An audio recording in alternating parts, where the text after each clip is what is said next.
লাগছে, ওই জায়গায় কিন্তু কেউ অমুক ক্লাস অমুক লেখেনি।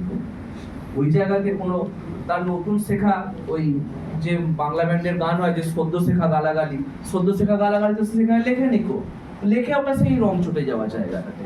মানে আমার স্কুলটাকে আমি যদি ঠিকভাবে সাজাতে পারি তাহলে তার চেতনায় পরিবর্তনটা কিন্তু সম্ভব।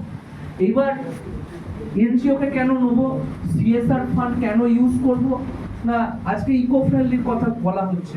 আমার স্কুলটার তো জায়গা 31 তাহলে আমার টার্গেট হচ্ছে যে আমার ইন্টেরিয়র ডেকোরেশনটাকে স্কুলে ঠিক করতে হবে।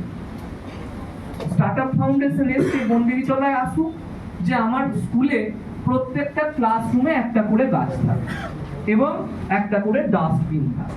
তারপর দেখি আমার ছেলেমেয়েরা কতটা নোংরা করে। কারণ বিকাশ ভবনে গিয়ে দেখলাম যে বিকাশ ভবনের করিডোরে তো গাছ লাগানো আছে, সেখানে তো কেউ নোংরা ফেলছে না। এবং আমরা এই আজকে হোটেলটায়